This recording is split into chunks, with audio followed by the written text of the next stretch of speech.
राजा विक्रम पेड़ से बेताल को हर बार उतार लेते और उस भिक्षुक के पास ले जाने लगते।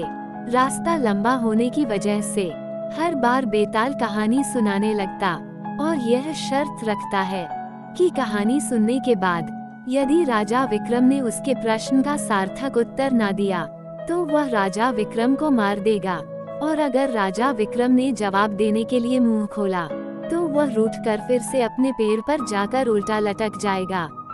राजा विक्रम के सभी शर्त मानने पर बेताल कहानी सुनाना शुरू करता है।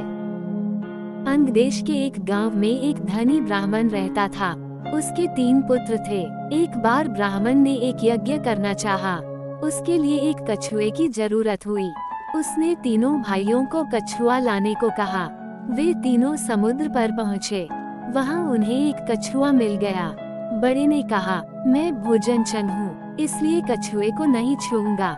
मझला बोला, मैं नारीचंग हूँ, मैं नहीं ले जाऊंगा। सबसे छोटा बोला, मैं शयाचंग हूँ, सो मैं नहीं ले जाऊंगा। वे तीनों इस बहस में पड़ गए कि उनमें से कौन बढ़कर है।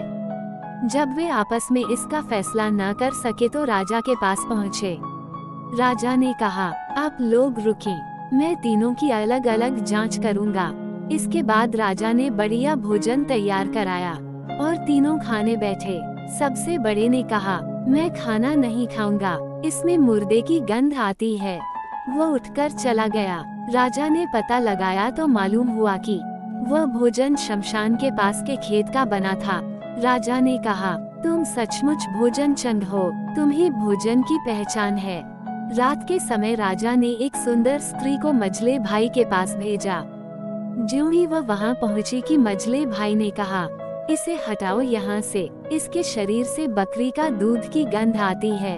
राजा ने ये सुनकर पता लगाया तो मालूम हुआ कि वह स्त्री बचपन में बकरी के दूध पर पली थी।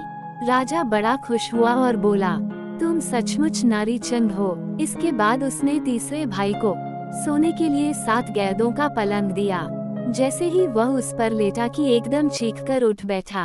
लोगों ने देखा, उसकी पीठ पर एक लाल रेखा खींची थी। राजा को खबर मिली तो उसने बिछोने को दिखवाया। 7 गैदों के नीचे उसमें एक बाल निकला।